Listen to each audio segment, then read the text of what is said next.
지난해 공기업 부채가 36조 원 가까이 늘면서 200조 원을 넘어섰습니다. 부채가 자산보다 더 빨리 증가하면서 부채 비율도 150%를 초과했습니다. 서울의 휘발유 값이 19개월 만에 리터당 1,800원대로 올라섰습니다. 주유소 가격정보 시스템 오피넷에 따르면 15일 마감 기준 서울 지역 보통 휘발유 평균가는 리터당 1,801.04원으로 나타났습니다. 금융감독원은 오늘 손해보험사들이 자동차 보험 민수나 보험금 심사 업무와 무관한 대출 금액과 질병 정보 등의 개인정보를 요구하지 않도록 하겠다고 밝혔습니다. 실업자 10명 중 6명이 수도권에 집중된 것으로 나타났습니다.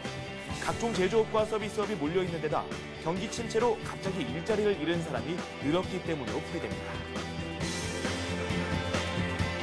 여러분 안녕하십니까. 라스트 성공 전략의 김종선입니다. 우리 증시가 장 초반만 하더라도 좀 부진한 흐름을 보여줬습니다. 1% 가까이 밀리면서 1720선으로 내려오는 모습을 보여주기도 했습니다. 지금 후반부로 넘어가면서 다시 1730선을 회복한 모습을 보여주고 있습니다.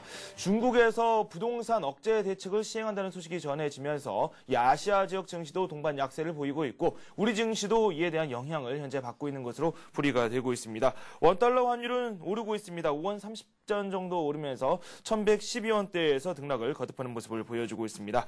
스피드 종목 상담 참여 원하시는 분들께서는 문자 남겨주시면 됩니다. 샵 5588번으로 본인이 상담받고자 하는 그 종목에 대한 자세한 정보를 남겨주시면 저희가 성심성의껏 상담을 해드리도록 하겠습니다.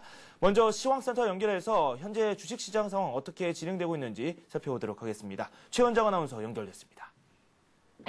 네, 시황센터입니다. 코스피 지수가 4거래일 만에 약세로 전환이 됐습니다. 현재 코스피 지수는 어제보다 11포인트 내린 1732선에 걸려 있습니다.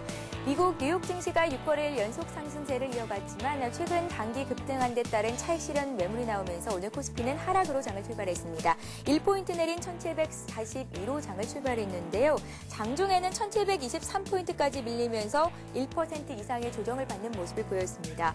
외국인들이 사흘 연속 순매수해 주고 있지만 매수 강도가 다소 줄어든 상태고요. 기관 쪽에서도 투신을 중심으로 차익 실현 매물이 강하게 나오고 있습니다. 기관은 현재 1,532억 원 순매도를 하고 있고요. 반면에 기관 외국인과 개인들은 사주고 있는데요. 개인들이 2천억 원 이상 순매수를 해주고 있는 반면에 장중 400억 원 이상 사들였던 외국인들이 현재는 62억 원 순매수로 매수폭을 다소 줄인 상태입니다. 중국과 홍콩, 일본 등 아시아 증시가 일제히 1%대로 하락하면서 국내 증시에도 부담을 주고 있는 것으로 분석됩니다. 이어서 코스닥 쪽도 살펴보도록 하겠습니다. 오전 중 하락 반전한 코스닥 지수 역시 약세 흐름을 이어가고 있습니다. 현재 코스닥 지수는 어제보다 0.3포인트 하락한 508선에서 거래가 되고 있습니다. 오늘 코스닥 지수는 어제보다 1포인트 상승한 509로 장을 출발한 이후에 오전 11시쯤 하락으로 틀었습니다. 방향을 튼 이후에 낙폭을 506포인트 선까지 늘리기도 했는데요. 현재는 낙폭을 다소 줄인 상태입니다. 외국인과 개인들이 사주고 있지만 기관의 차익 실현 매물이 만만치 않습니다. 이어서 수급 주체별 매매 동향 살펴보면요. 기관이 25억 원 정도 순 매도하고 있고요. 개인이 31억 원, 외국인들이 63억 원 매수 우위를 기록하고 있습니다.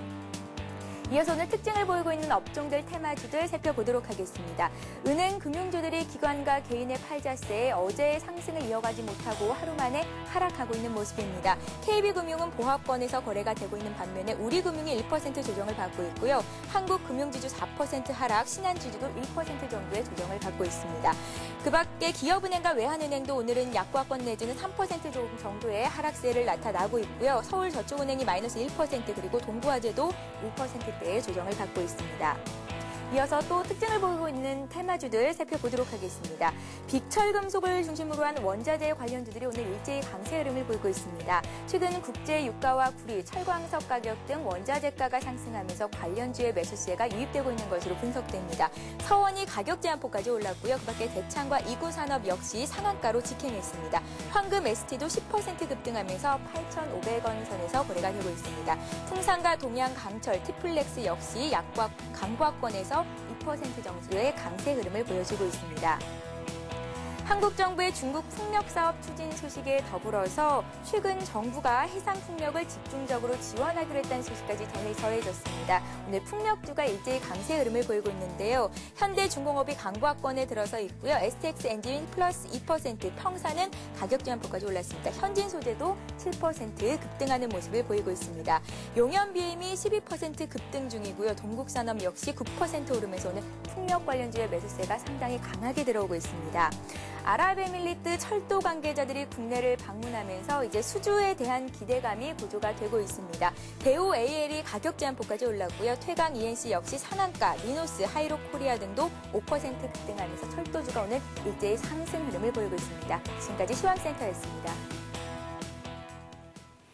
네, 외국인들의 수급이 지지부진한 상태입니다. 현물 시장에서 한 60억 원 정도를 순 매수하고 있지만 점차 아예 매수폭이 줄어들고 있고요. 선물 시장에서는 일찌감치 매도 공세에 나서는 모습을 보여주고 있습니다. 현재 한 3천 계약 가까이를 팔고 있는 모습입니다. 더욱 자세한 시장 상황 한번 살펴보도록 하겠습니다. 대신증권 최재식 팀장 연결돼 있습니다. 안녕하십니까? 네, 안녕하십니까? 네, 장 중반 계속해서 전개가 되면서 1720선까지 내려가기도 했습니다. 지금 1730선을 아슬아슬하게 지켜나가는 모습을 보여주고 있는데요. 현재 시황 상황 어떻습니까? 네, 전일 코스피는 연중 최고가 기록 후에 소폭 약세를 전개하고 있습니다. 상대적으로 코스피가 더 약세인 반면 코스닥은 오랜만에 기계주가 상승하면서 낙폭은 상대적으로 작습니다. 전일 장 마감 후에 새벽 시장에서 실적 발표한 구글과 AMD가 주가가 시간 내에서 4%의 하락을 한 모습이 있었고요. 그리스가 결국 EU에 구제금융 정식을 요청했다는 보도가 있었습니다. 세 번째로는 중국의 부동산 과열 대책이 발표되면서 강도 높은 긴축 요청 평가되면서 전반적으로 중국 증시 약세에 영향을 받는 모습이 있습니다. 국내 증시는 최근에 외국인들의 적극적인 매수와 국가 신용 등의 상향으로 계속 상승세를 보여줬지만은 오늘은 대내적인 부정적 변수가 부각이 되면서 소폭 숨 고르기를 보이고 있습니다. 오늘 시장의 특징주로는 삼성 엔지니어링인데요. 이르면 다음 달 총 100억 달러 규모의 UAE 가스전에서 패키지사를 수주할 것이라 기대감이 부각되면서 대형주 중에서는 한 4, 5% 정도 상승 중에 있습니다. 네, 시장 이제 마감까지 1시간 정도밖에 남지 않았습니다.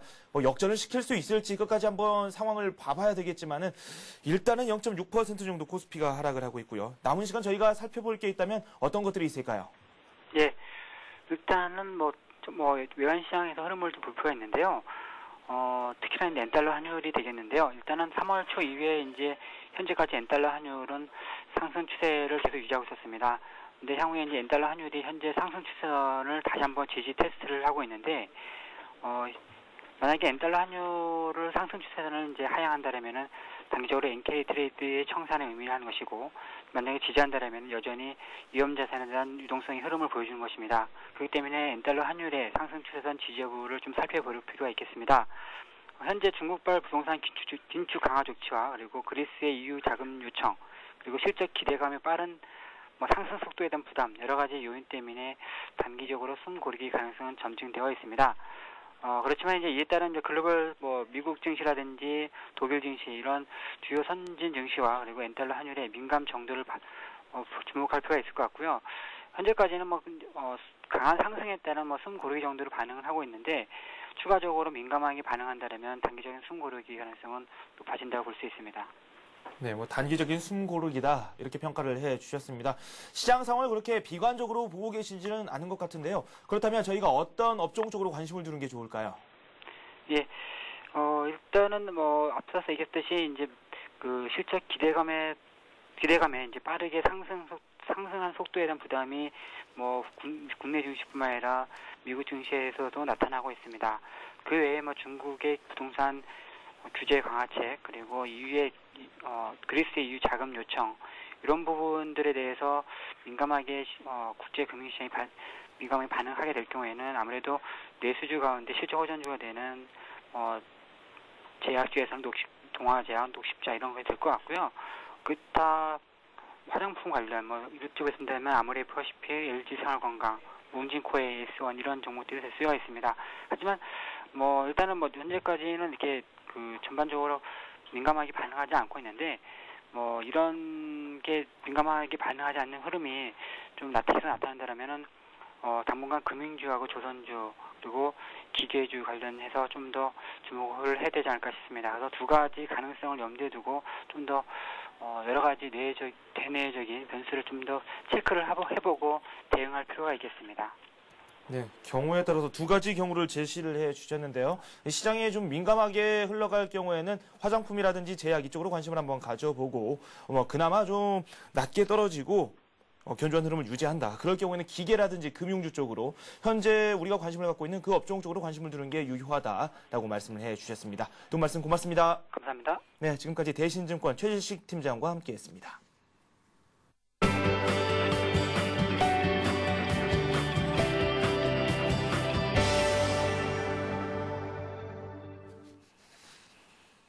네, 하이투자증권 김영진 부장 화상 연결돼 있습니다. 오늘의 이슈 한번 짚어보도록 하겠습니다. 안녕하십니까? 안녕하십니까? 네, 미국 시장 기대가 높아진 것 같다는 생각이 듭니다. 실적도 그렇고요, 경제 지표 일부가 상당히 좋게 나오기도 했는데 시장의 리액션은 좀 좋지 않았거든요. 어떻습니까? 예, 어제 미국 시장 모습 최근의 장세 그대로 압축해서 표현하고 있다 이렇게 봐야 될 것 같습니다. 시장이 그 어떤 악재가 나와도 향후에는 개선될 것이라는 자신감을 갖기 시작했다는 것 한 가지 하고요. 그렇기 때문에 실적 시즌 중반에 들어서면서 기업 실적에 대해서도 이제는 웬만한 실적 개선에 대해서는 만족하지 않는다는 것입니다. 어제 발표된 고용 지표가 안 좋았지만 노동부에서 발표한 부활절 여파라고 그렇게 해석하는 것을 시장 참여자가 그대로 믿는 상황이었고요. 오히려 몇 달째 신규 고용이 이어지는 상황을 부각시키는 그런 모습이었습니다. 결국 보고 싶은 것만을 보기 시작하면서 향후 전망에 대해서 자신감을 가지기 시작한 것이 이번 주 시장의 큰 변화다 이렇게 봐야 될 것 같습니다. 이것이 좋은 것인지 나쁜 것인지는 시간이 지나봐야 알 수 있습니다. 항상 이러한 국면이 경제 상황의 관점에서 보면은 지속되어 온 방향성에다가 가속도를 더해줬다는 점에서는 긍정적인데요. 시간이 지나면 그 후유증이 컸었다는 점도 같이 생각해 볼 필요 있어 보입니다. 물론 지금은 그 후유증을 생각하기에는 이른 시점이고 또 그럴 이유도 없죠. 기업 실적면을 보면 그러한 자신감으로 인한 역차별이 주가에 나타나기 시작했다는 것이 좀 의미가 있는데요. 어제 AMD가 좋은 실적을 발표했는데 경쟁사 인텔보다는 못하다는 평가로 인해서 오히려 인텔보다 낮은 주가 상승률을 보였고요. 구글의 경우도 역시 좋은 실적을 발표했지만 주가가 발표 이후에 하락하니까 기대치보다 과연 이게 나은 것인가 아닌가 그 논란을 일으키는 그런 모습이었습니다. 지금 보통 얘기가 나오듯이 구글의 경우가 실적이 좀 실망적이다. 이거는 주가 발표 이후에 하락하니까 갖다 붙이는 말이다. 이렇게 봐야 될 것입니다. 이제 인텔과 JP모건의 어닝 서프라이즈를 경험한 투자자들이 실적에 대해서 눈높이가 아주 높아졌습니다. 웬만한 실적 개선은 호재로 받아들여지지도 않는 상황이고요. 또한 이제 그동안의 시장이 상승하면서 주가도 많이 상승했기 때문에 높아진 주가에 맞는 실적의 기대치 높이가 아주 높아지는 그런 상황입니다. 또 한 가지 가장 중요하게 받아들여야 될 점은 실적에 대한 반응에 있어서 과연 시장 외에 잠재되어 있는 악재들, 중국 긴축이나 유로존 부실 등의 글로벌 악재에 대해서 투자자들이 이러한 악재에 대해 우려감을 해소할 만큼의 실적이냐 이것까지도 따지기 시작했다는 점이죠. 이제 시장 참여자들의 경기 회복 속도에 대한 자신감이 만연해서 실적에 대한 눈높이가 많이 높아진 상황이고요. 그렇기 때문에 오늘 밤 발표되는 뱅크 오브 아메리카 실적에 대한 눈높이 역시 아주 높은 상황이기 때문에 오히려 시장은 부담이 커지고 있다. 이렇게 봐야 될 것입니다. 네, 지금 말씀해 주신 해외에서의 이 우려를 그대로 우리 시장에 반영되는 듯한 그런 느낌이 나는데 우리 시장 조금 현 지수대를 부담스러워하는 모습이거든요. 이에 대해서는 어떻게 생각하십니까? 예, 그런 모습이 우리 시장에도 나타나고 있다 이렇게 봐야 될 것 같습니다. 오늘 밤 BOA 실적이 좋아도 과연 높아진 눈높이를 맞출 것인지를 걱정해야 하는 상황이라면 부담이 아닐 수가 없죠. 특히 중국이나 한국은 경기 상황이 이제 미국 쪽 눈치를 볼 수밖에 없는 경기 자체가 조정 국면에 진입한 그런 상황이기 때문에 미국 주식시장에서 벌어지는 시각을 그대로 따라갈 수밖에 없다고 그렇게 봐야 될 것입니다. 당분간 그렇다고 봐야 될 것입니다. 어제 구글의 실적이 예상보다 못하다는 식으로 생각하고 또 실적 발표 이후에 하락했기 때문에 아시아 주식시장이 불안하게 반응한다. 이렇게 보는 것은 너무 단순한 시각이죠. 시장은 이제 미국 시장에서 나타나는 지나친 자신감에 대해서 오히려 오늘 이후에 대한 실적 발표들을 우려감으로 보는 시각이 나타나는 상황으로 이해할 필요가 있어 보입니다. 한국 시장 내부 상황으로 보면 IT 업종 시세 분출한 이후에 금융업종이 시세를 분출했는데 그 이후에 여기서 다시 또 IT가 이어받기에는 모멘텀이 없는 상황이고 그 그 다른 쪽을 살펴본다면 대체할 만한 그런 업종이 없습니다. 모멘텀 부재 속에서 일정폭 조정은 오늘 아니더라도 사실 다음 주 초에 나타날 수 있는 그런 상황으로 보았어야 됩니다. 지금의 하락을 그 선반영으로 본다면 부담은 좀 덜어질 테고요. 시장에서 나오는 오늘 또 나오고 있는데 중국의 긴축 가능성 얘기는 그동안 너무 많이 했기 때문에 오늘 뭐 그 문제 또 새롭게 거론할 문제는 아니다 이렇게 생각이 됩니다. 네, BOA의 실적 발표 등 여러 가지 살펴봐야 될 게 주말에도 상당히 많은 것 같습니다. 추가적으로 저희가 관심을 가져야 될 해외 변수들이 있다면 어떤 것들이 있을까요? 네, 이제 다음 주 맞이하면서 다음 주를 좀 생각을 해봐야 될 것 같은데요. 오늘 밤 실적 발표 지켜봐야 되겠는데요. 미국 시장도 앞에서 말한 분위기가 이어지면 BOA도 구글 같은 현상이 나타나지 말란 법이 없습니다. 실적이 좋아도 또 하락하고 또 거기다 또 이유를 갖다 붙이고 하는 그런 얘기가 또 나올 수가 있습니다. 이런 분위기에서는 차라리 매물 한번 맞는 것도 향후를 위해서는 오히려 좋다 이렇게 봐야 될 것입니다.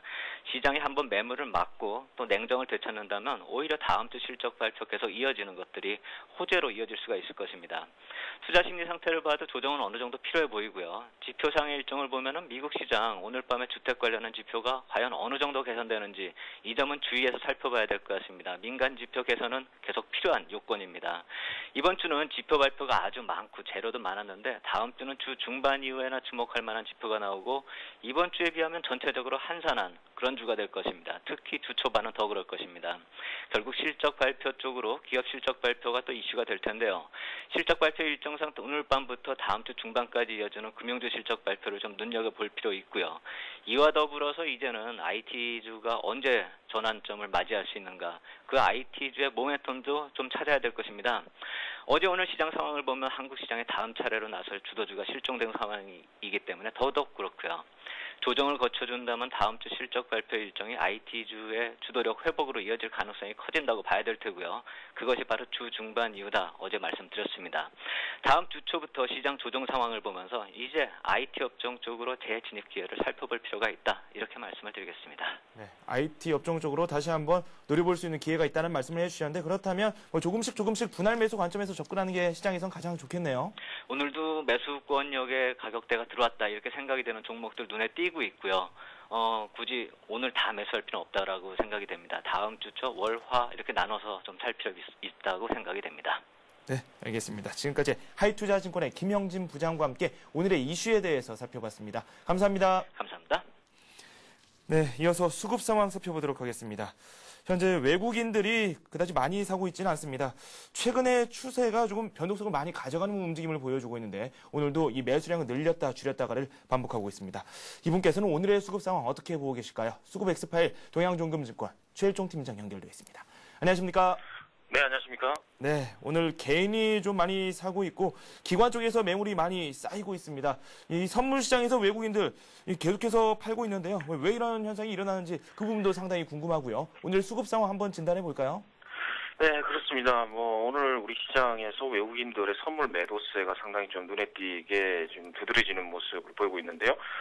우리 시장 장 초반에 약보합 유지하다가 이제 11시쯤이죠. 그 기점을 이제 중심으로 해서 외국인들이 선물 2,500계약의 순매수에서 급격하게 순매도로 전환이 되었습니다. 그러한 이유로 인해서 이제 종합지수가 급격하게 빠졌던 부분인데요.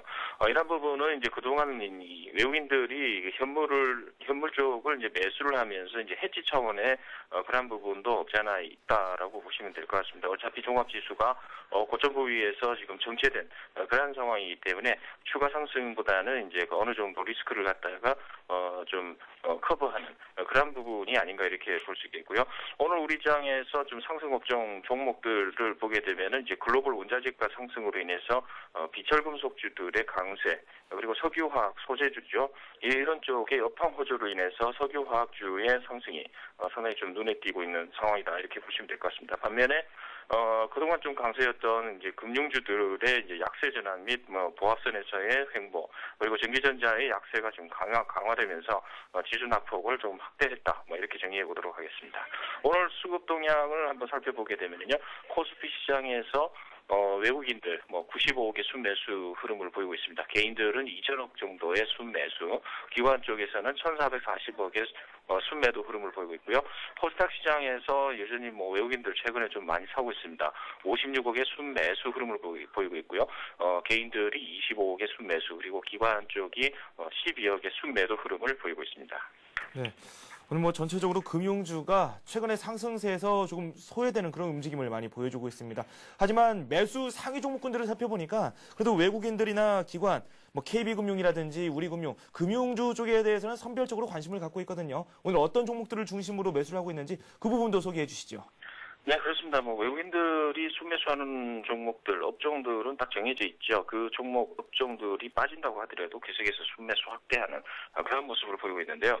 오늘 소폭의 순매수를 보이고 있습니다. 그렇지만은 삼성전자에 대해서 좀 남다른 애정을 가지고 있는 그 주체가 이제 그 외국인들이 아닌가 이렇게 볼 수 있겠는데요. 오늘 우리 증시에서 다른 순매수 종목들의 그 금액 이상으로 그 두 배 이상의 순매수 금액 차이를 보여주고 있습니다. 약 300억 가까이의 그 순매수를 하고 있는 것이 특징이고요.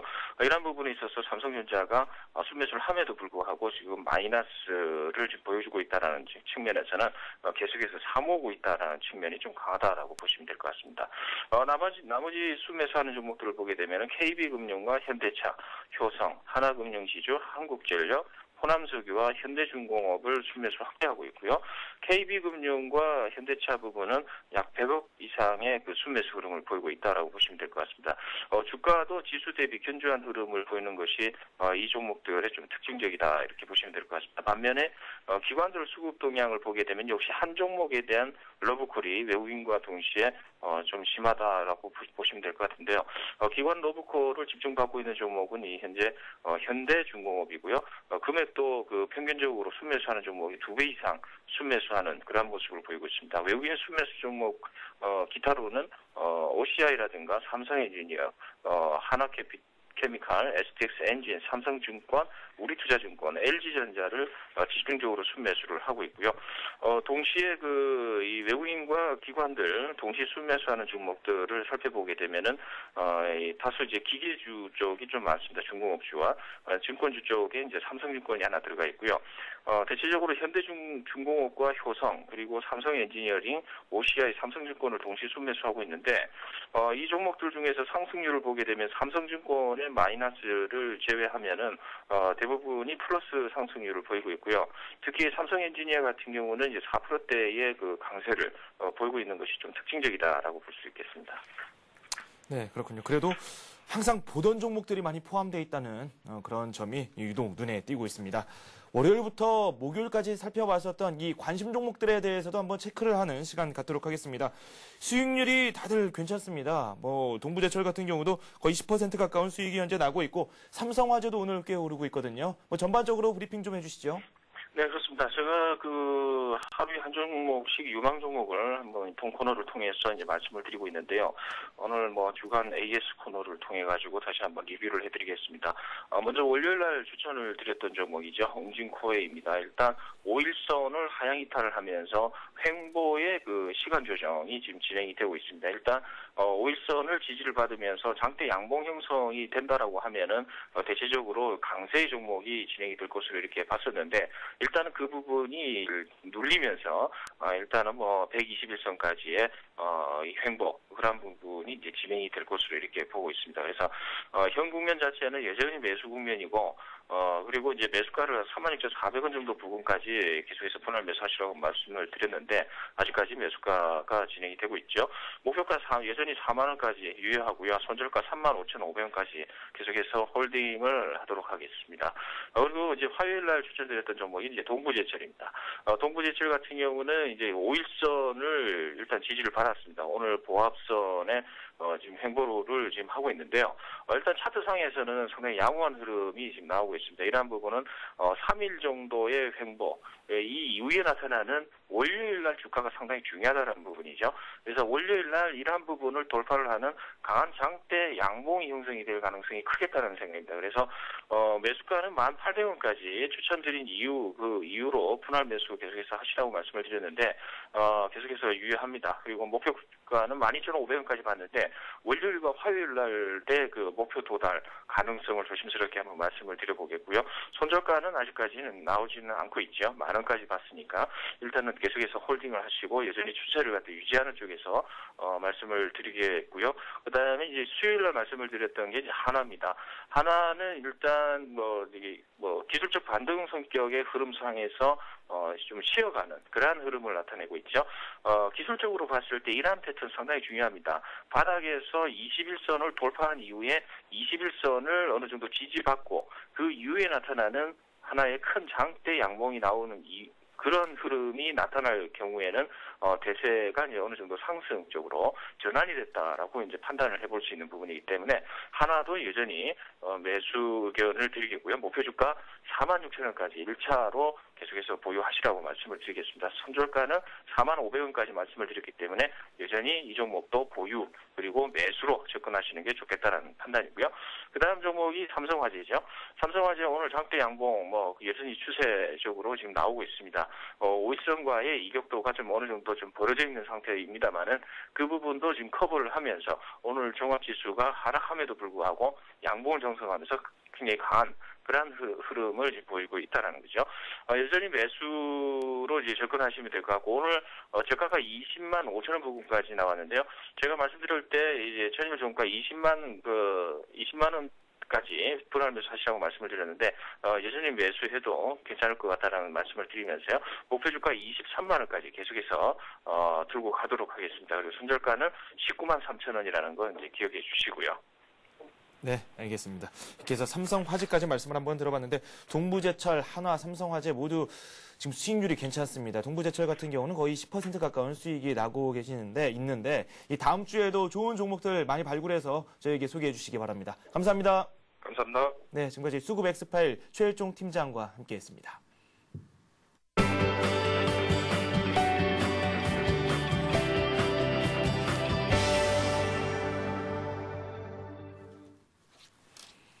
네, 이번 주 급등주들을 살펴보도록 하겠습니다. 백룡승청님 연결돼 있습니다. 안녕하십니까? 안녕하십니까? 네, 이번 주에 저희가 살펴봤던 이 관심 종목들 알아보기 이전에 먼저 이 한 종목부터 살펴보도록 하죠. 대호AL 저희가 3월 30일에 한번 살펴봤었나요? 오늘 상한가를 기록했는데 이 종목 어떻게 해야 될지 진단 좀 부탁드리죠. 예, 최근에 철도 관련주 중에서 대장주로 나서고 있는 그런 상황이라고 말씀을 드리고요. 숨겨진 철도 관련주의 수혜를 받을 수 있는 종목이라고 말씀을 드리면서 2,900원 목표치로 지난 3월 30일에 제시를 해드린 종목인데요. 그 당시 가격이 2,060원이었고 1,900원 정도까지 밀렸다가 최근에 강하게 돌파하면서 이틀 연속 상한가 나오는데요. 목표가인 2,900원은 아마 월요일쯤에 도달하지 않을까 생각됩니다. 그래서 목표가로 제시해드린 가격에서 차익 실현하실 것을 말씀을 드리고요. 물론 연속적으로 월요일까지 또 상한가 진입을 해준다면은 좀 더 가져가도 되겠지만 항상 좀 아쉬울 때 빠져나오는 전략이 좋겠다는 말씀을 드리고요. 목표가인 2,900원 그대로 유지를 하도록 하겠습니다. 네, 대호AL 지금 현재 수익이 30%가 넘습니다. 대단하신 것 같은데요. 계속해서 좋은 종목 많이 알려주시고요. 저희가 앞서서 살펴봤던 여러 가지 관심 종목들 한번 진단을 해봐야 되겠죠. 어떻게 진행이 되고 있는지 목표가, 손절가 다시 한번 체크도 한번 해주시죠. 예, 먼저 월요일에 말씀드렸던 광전자, 최근에 흐름이 굉장히 좋았었는데요. 3,500원의 목표가를 드렸었는데, 아쉽게도 3,400원까지 올라가다가 전일 고덴시와의 나리지온 3사가 광전자로 흡수 합병된다 이런 발표가 나오면서 악재가 아니냐 이렇게 인식이 되면서요 급락을 했고요. 오늘도 좀 상승을 시도하다가 차익 매물에 밀리는 그런 모습이 나오고 있습니다. 일단 3사가 합병한다는 것은 좀 불확실 요인이기 때문에 매도를 하고 상황을 좀 보는 게 좋겠고요. 다만 광전자와 고덴시, 나리지온이 합병을 하게 되면 LED 부분에서 강점을 가질 거로 예상되기 때문에 향후 실적 호전의 가능성이 굉장히 높다는 점에서 꾸준한 관심을 가지면서 대응을 해나갈 그런 종목이라고 말씀을 드리고요. 현재는 일단 목표가에 100원 미달한 가격까지 올라갔었지만 일단 매도로 말씀을 드리겠고요. 두 번째 화요일날 말씀드렸던 국일제지는 흐름이 굉장히 좋았었죠. 국일제지 같은 경우는 화요일날 11,500원에 매수로 말씀을 드렸는데요. 그날 11,700원으로 마감이 됐고 다음날 바로 상한가에 들어갔었죠. 들었었죠. 목표가를 직전 고점인 14,000원을 제시해 드렸었는데요. 오늘 장중에 14,000원 도달이 돼서 차익 실현한 걸로 말씀을 드리겠고요. 항상 그 짧게 이렇게 가볍게 차익 실현하는 전략으로 대응하시면 좋은 수익을 계속 누적시키지 않을까 그런 기대가 됩니다. 물론 국일제지는 지난해 시가총액의 절반 정도 가까운 이익을 올려서 너무 저평가되어 있는 종목이다 이렇게 소개를 해드렸는데요. 단기 급등이 나왔기 때문에 일단 매도 후에 재매수 여부는 좀 더 지켜보는 게 좋겠다는 말씀을 드리겠고요. 그리고 수요일 날 말씀드린 SK증권 좀 안정적인 종목으로서 2,800원 정도까지 목표가를 제시를 해드린 종목인데요. 일단 이틀째 조정을 받는 그런 모습이 나오고 있죠. 수요일 날 흐름은 굉장히 강했었는데요. 이틀 조정을 하는 흐름이 나오고 있지만 크게 보신다면 이제 그 바닥에서 막 출발하는 그런 라인이라는 점에서 SK증권은 오늘 마이너스 흐름을 준다면 마이너스권에서는 모아 가자는 말씀을 드리고요. 역시 2,800원의 목표가를 제시해 드렸었는데요. 그대로 유지하면서 보유 전략으로 말씀을 드리겠습니다. SK증권 강한 상승 흐름이 기대된다는 점에서 서서히 분할 매수로 대응하시기 바라고요. 그리고 목요일 날 말씀드렸던 전일 말씀드렸던 덕성 3,000원의 지지가 된다면 보자. 이 말씀을 드렸었는데요. 아쉽게도 오늘 3,000원 지지에 실패하는 모습이 나오면서 급락 흐름이 나오고 있습니다. 항상 주식은 지지 라인에 지지에 실패할 때는 바로 매도하는 전략이 좋겠는데요. 일단 어제 너무 많이 올라서 3,000원의 지지를 보고 공략을 하자고 말씀을 드렸었죠. 일단 보유하신 분이라면 아마 3,000원의 지지에 실패할 때 매도하셨으리라고 생각을 하고요. 일단 다시 3,000원 이상 넘어가지 않는 한은 보지 말자는 말씀을 드리겠습니다. 이런 초전도체 부분에서 좀 대량 거래가 터지면서 박스권을 돌파했기 때문에 기대를 해봤었는데요. 아직까지는 기다리는 그런 좋은 소식이 나오지 않은 거로 생각이 됩니다. 네.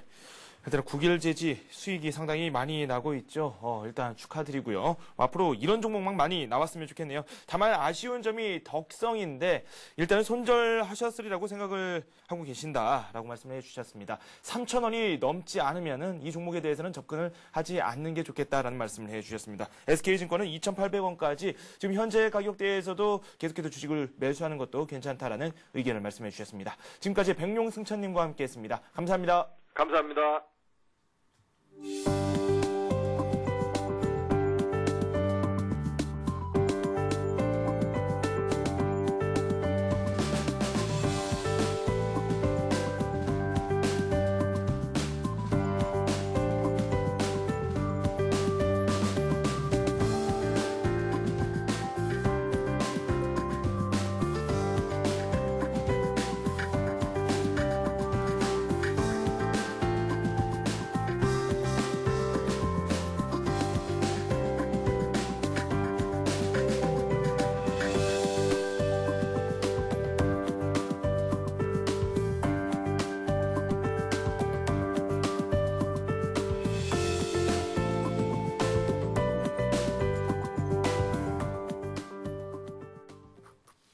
네, 코스닥이 상승 반전했습니다. 508포인트를 기록하고 있고요. 상승폭은 그다지 크지 않은 상황입니다. 거래소 쪽은 좀 한산한 모습이 나오고 있습니다. 코스피는 1732포인트를 걷고 있고요. 이 낙폭은 현재 마이너스 0.6%를 기록하고 있습니다.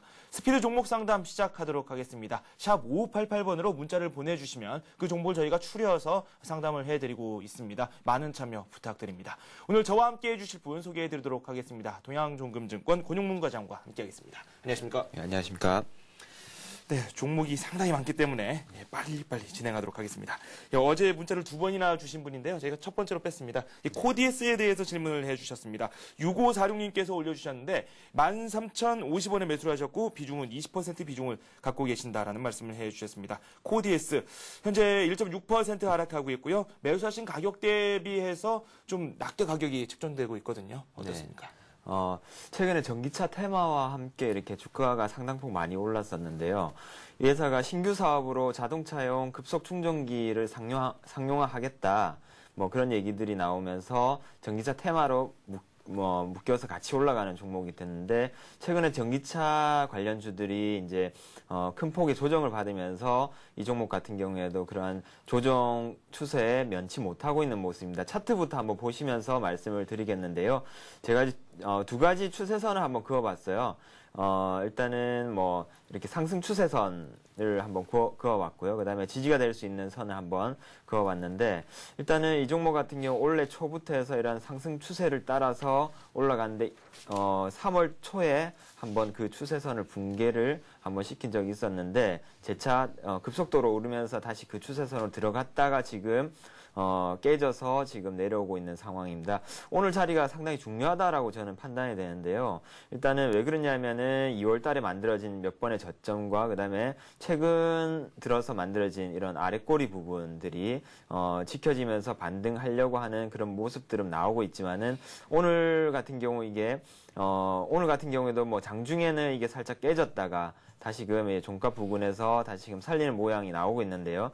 일단은 뭐 오늘 종가도 그렇고 그다음에 다음 주 초까지 과연 이 가격대 그러니까 11,800원 정도죠. 이 가격대가 지켜지는지 안 지켜지는지 여부를 보시고 만약 이 가격대를 뚫고 내려간다라면은 막 흘러내릴 수 있는 그런 차트가 만들어질 수가 있습니다. 그래서 기준을 11,800원 정도에 두시고 그 가격대가 지켜지는지 다음 주 초중반까지 한번 지켜보시길 바랍니다. 다음 주 초중반까지는 한번 지켜봐야 된다. 그리고 11,800원 선 지지 여부를 살펴봐야 된다고 말씀하셨는데 그럼 여기서 지지를 받고 올라간다면은 그래도 수익을 빨리 얻고 이 종목에서 빠져나오기 위해서는 추가적으로 매수를 할 수 있는 뭐 그런 방법도 있을 것 같다는 생각이 드는데요. 네. 그 방법에 대해서는 어떻게 생각하십니까?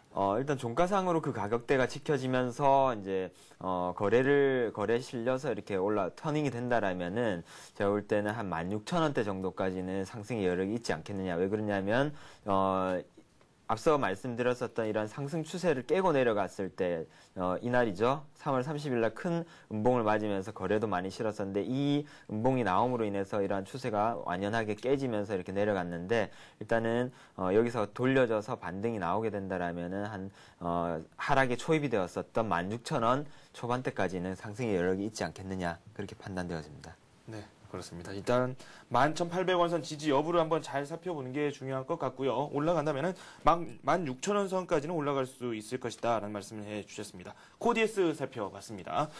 문자가 들어왔네요. 동양강철에 대해서 질문을 해주셨는데요. 2678님께서 올려주셨고요. 3,450원에 매수를 하셨고 이 30% 비중을 가지고 계신다고 합니다. 동양강철을 매도를 해야 되나요? 진단 부탁드립니다. 이렇게 말씀을 해주셨습니다. 동양강철 지금 현재 가격대를 비교하면 좀 손실이 있으시기 때문에 이런 말씀을 하신 것 같거든요. 네. 네, 어떻게 해야 될까요? 예, 좀 더 큰 그림으로 이거는 한번 보겠는데요. 그래서 주봉 차트를 한번 보겠습니다. 동양강철에 지금 보시는 거 차트가 이제 주봉 차트인데요. 2009년 중반 때 이제 큰 폭으로 올라갔었고 항상 이 고점을 넘지를 못했습니다. 한 번, 두 번, 세 번, 그리고 네 번을 시도를 했는데 여태까지는 한 번 또 여기 고점 3,700원대인가요? 이 정도를 넘지를 못했고요. 그리고 최근 들어서 이제 뭐 연속으로 주봉상에 양봉이 나오면서 이제 반등하려고 하는 모습을 보이고 있는데요.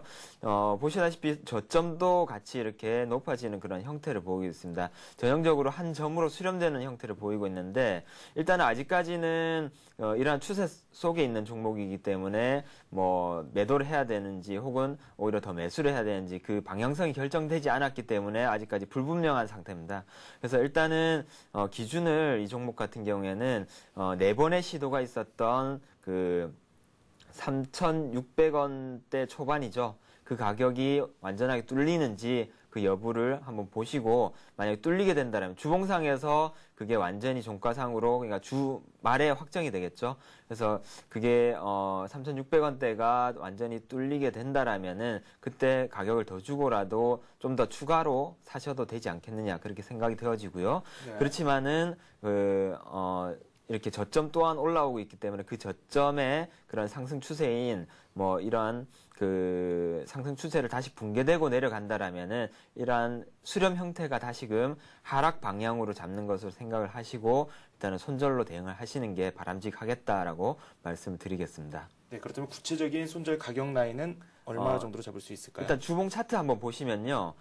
상승이 시작이 되었던 2009년 초부터 해가지고 이러한 저점들을 이어봤는데 이거는 이제 시간이 가고 기간이 갈수록 이 추세 때는 올라오는 것이기 때문에 지금 가격을 얼마다라고 말씀드리기에는 좀 무의미한 것 같고요. 네. 일단은 기간이 길어질수록 이 추세선도 올라오기 때문에 일단은 이 저점을 연결해서 의미 있는 저점대를 연결해서 이게 붕괴가 되는지 안 되는지 그 여부를 한번 판단해 보셔야 하겠습니다. 네, 일단 구체적인 가격대보다는 이 주봉을 살펴보시고 이 저점들을 연결했을 때 그 아래쪽으로 내려오는지 그 여부를 한번 판단을 해야 된다라는 말씀을 해주셨습니다. 만약에 이게 오를 경우에는 3,600원 선이 더 뚫게 된다. 그럴 경우에는 추가적으로 매수를 하는 그 전략에 대해서 말씀을 해주셨는데 이분께서 가지고 계신 비중이 한 30% 비중 됩니다. 네. 그렇다면 추가를 매수를 할 경우에는 뭐 어느 정도로 매수하는 게 좋을까요? 한 50% 절반까지 채우셔도 괜찮지 않을까 이렇게 보아집니다. 네, 알겠습니다. 동양강철 종목에 대해서 살펴봤습니다. 0652님께서 질문을 해주셨네요. 한화케미칼에 대해서 질문을 올려주셨고요. 14,350원에 매수를 하셨고 비중은 20% 비중을 가지고 계신다고 합니다. 한화케미칼 이분께서는 다행히 수익이 나고 계시고 오늘 흐름도 상당히 좋거든요. 네.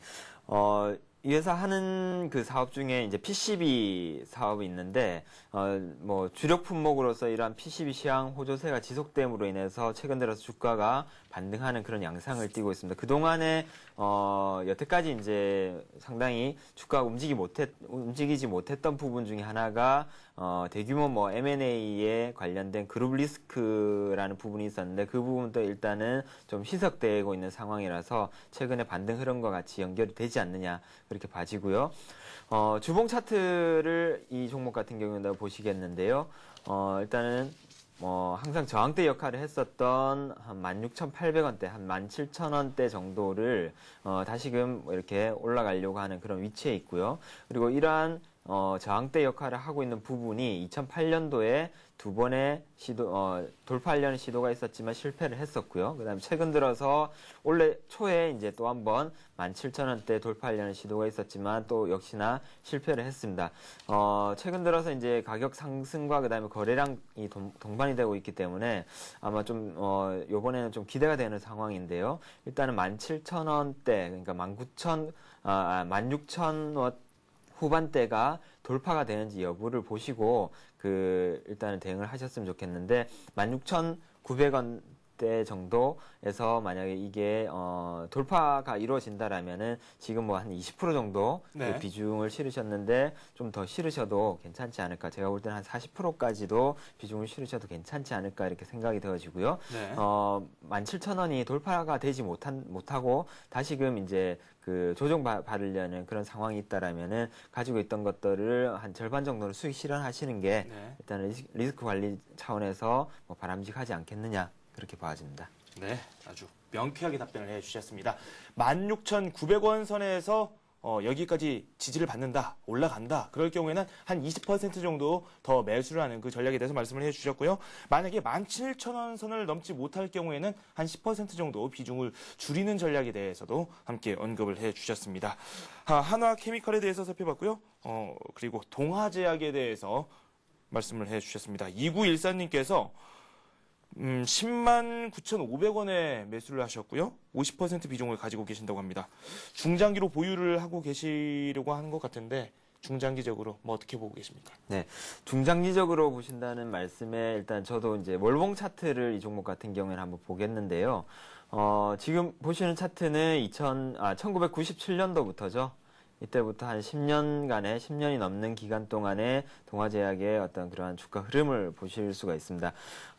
제약주 가운데서 특히나 동화제약 같은 경우 국내 1위 업체고, 그리고 중장기적으로 이렇게 보신다고 하셨는데, 기본적으로 이러한 제약주들이 여태까지 이렇게 10년 내에서 굉장히 큰 폭의 상승 흐름을 보여주었던 것 자체도 어떤 인구가 점점 더 고령화되고 있고, 그리고 노인 인구가 급증하게 되면은 어떤 그 약이라는 것 자체가 우리가 몸이 아프거나 이러면 이제 먹었었던 그런 품목에서 이제는 노인 인구가 늘어나고 인구 자체가 고령화가 된다라면은 단순한 약이 아닌 이제 살아가기 위해서 필수적인 어떤 식품의 한 요소가 될 수 있지 않느냐, 그런 개념 자체가 변화하는 시점이 아닌가라는 점에서 중장기적으로 저 역시 이렇게 좋게 보고 있고요. 그리고 굉장히 세계에서 가장 인구가 큰 중국 같은 나라도 인구가 점점 고령화되고 있기 때문에 그 많은 인구가 고령화된다라면은 이러한 동화 제약이라는 인접국에 있는 그러한 제약업체들까지 수혜를 볼 수 있지 않을까, 그런 관점에서 중장기적으로 좀 긴 관점에서 보시는 게 좀 합당하지 않느냐. 뭐 지금 단기적으로 보기에는 이러한 제약주들 같은 경우에는 좀 뭐 이렇게 하기는 어려울 것 같고요. 그래서 장기적인 관점에서 그 홀딩을 하시라는 말씀을 드리겠습니다. 네, 알겠습니다. 홀딩에 대해서 말씀을 해주셨고요. 문자가 상당히 많이 옵니다. 타이트하게 나가도록 하겠습니다. 현대제철에 대해서 질문이 올라왔네요. 6669님께서 질문해 주셨고요. 매수가가 71,000원, 비중 90% 비중을 가지고 계신다고 합니다. 상당히 많이 가지고 계시는데 원래 비중이 많으면 저희가 뭐라고 좀 나무라기도 합니다. 하지만 이분께서는 수익이 나신 상태이기 때문에 일단 축하를 드려야 될 것 같거든요. 네네.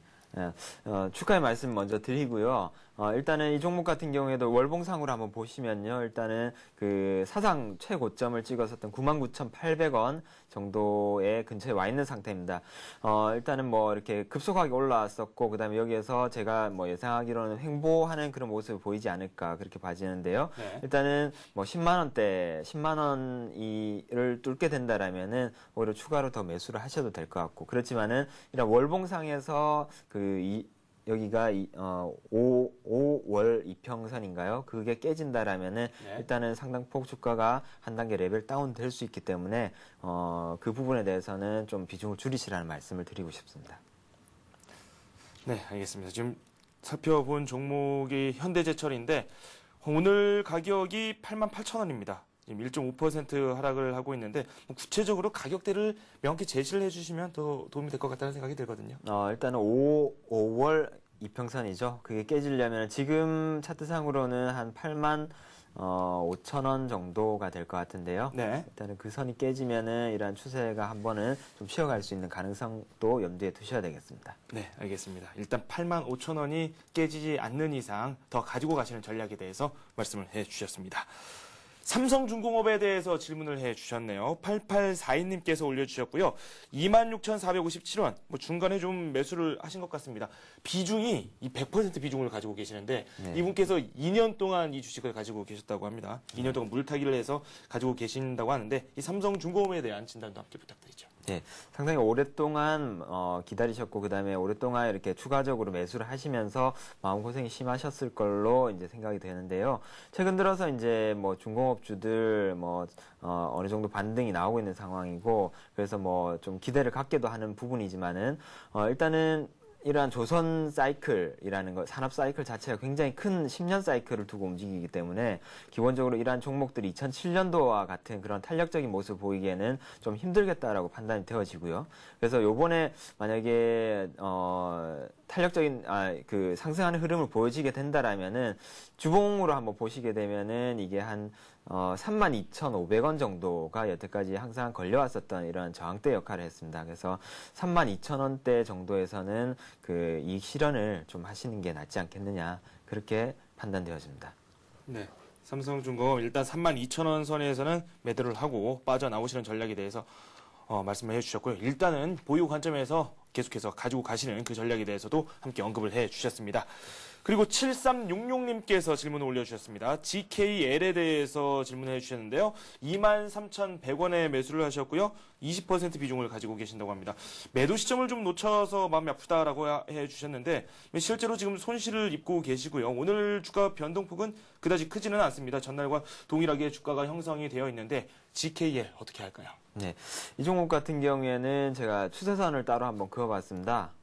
일봉 차트 한번 보시면은 그 몇 번에 이렇게 지지가 되던 이런 선을 그어봤는데 3월 말 들면서 이제 이 상승 추세선을 깨고 내려갔었고요.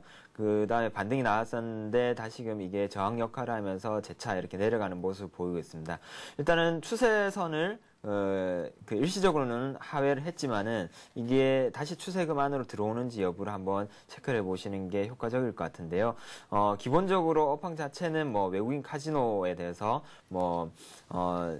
위안화 절상에 대한 그런 분위기가 무르익고 있고, 이런 점에서 위안화 절상이 되면은 중국인들의 어떤 구매력이 높아지게 되고, 그렇게 된다라면은 우리나라로 들어오는 중국인 관광객들이 많아지게 되고, 그래서 외국인 카지노 인 뭐 GLK의 실적도 좋아지게 되겠다. 그런 점에서는 상당히 우호적인 것 같은데 기술적으로 과연 이 추세선안으로 빨리 들어오는지 안 되는지 여부를 좀 보셔야 될 것 같습니다. 지금 가격으로 본다라면은 가격대가 한 26,000원대, 26,000원 후반대 정도가 될 것 같은데요.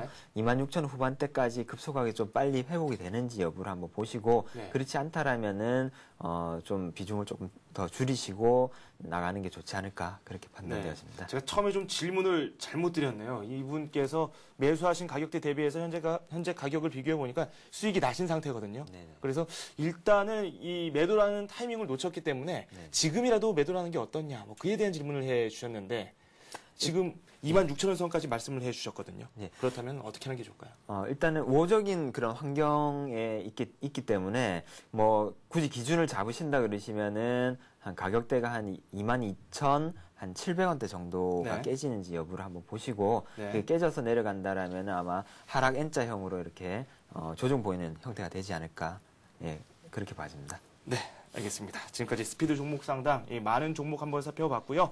이어서 관심 종목들도 한번 살펴봐야 되겠죠.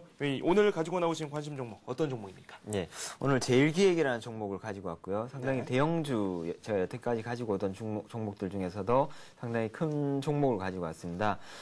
이 종목 같은 경우에는 25대 1의 액면 분할을 앞두고 있습니다. 다음 주죠. 다음 주 21일까지 거래가 됩니다. 21일 이후에는 그러니까 22일부터는 거래 정지가 돼서 사고 싶어도 살 수가 없는 종목인데요. 물론 이제 5월 10일 날 액면 분할이 돼서 재상장을 하게 됩니다. 그래서 재상장이 될 때는 가격 자체가 이제 25분의 1로 그 나눠져서 이제 재상장이 되기 때문에 뭐 액면 분할에 대한 착시 효과, 그러니까 뭐 회사 자체는 그대로인데 이제 가격 자체가 굉장히 많이 다운돼서 거래가 되기 시작하기 때문에 거기에 대한 어떤 그 메리트가 있지 않을까. 그래서 좀 착시 효과를 좀 기대해 볼 수 있는 부분도 있고요. 그 다음에 두 번째로는 그 최근에 국내 경기 회복이 되면서 이제 광고 경기 또한 반등을 하고 있다라는 점이죠. 그리고 세 번째로는 최근에 스마트폰이 경쟁을 하게 되면서 이제 관련 기업들의 어떤 광고비 지출 증가가 이루어지고 있다. 라는 점에서 이제 실적 증가로 이어질 수 있겠다라고 판단되어지고요. 네 번째로는 원래 이제 2월 달에 동계올림픽이 끝났었죠. 그래서 뭐 이 동계올림픽뿐만 아니라 해외 스포츠 이벤트 관련해가지고 그러한 그게 실적으로 또 증가될 수 있다라는 점. 그러니까 남아공 월드컵이라든지 이런 부분들이 실적으로 연결될 수 있다라는 점에서 긍정적이고요. 그래서 매수가는 35만 원 정도를 제시를 해드리겠습니다. 지금 가격이 35만 3천 원 정도에 거래가 되는데요. 네. 다음 다음 주 수요일까지 35만 원 정도까지 내려온다라면은 매수에 접근하시라는 말씀을 드리겠고요. 또한 손절가는 뭐 32만 5천 원을 제시를 해봤는데 뭐 손절하는 일은 없지 않을까. 뭐 다음 이제 거래일 자체가 3거래일 정도밖에 남지 않았기 때문에요. 그리고 목표가는 39만 5천 원 정도를 제시를 해드리겠습니다. 액면 분할되고 나면은 이제 25분의 1로 나누게 되면은 그 목표가라든지 이런 가격들도 그 나눈 가격이 되겠죠. 그래서 5월 10일 날 재상장했을 때까지 한번 기대를 해보고요. 그래서 한 3주 정도 그렇게 봐도 되지 않을까라고 판단되어지고요. 그런 점에서 이 종목 매수를 해야 된다라고 말씀을 드리겠습니다. 네. 오늘은 대형주를 준비해 주셨습니다. 제일기획에 대해서 살펴봤습니다. 지금까지 동양종금증권 영업부의 권영문 과장과 함께 스피드 종목 상담 발빠르게 진행해봤습니다. 감사합니다. 감사합니다. 네, 코스피, 코스닥 모두 하락한 채 오늘 시장 마감이 되고 있습니다. 동시호가에 접어들었죠. 현재 지수가 1731포인트를 걷고 있습니다. 코스닥은 507포인트를 걷고 있네요. 1부 순서 여기에서 마치도록 하고요. 2부에서 종가 상황 그리고 오늘 들어온 주요 경제 뉴스까지 함께 묶어서 전해드리도록 하겠습니다. 여러분 고맙습니다.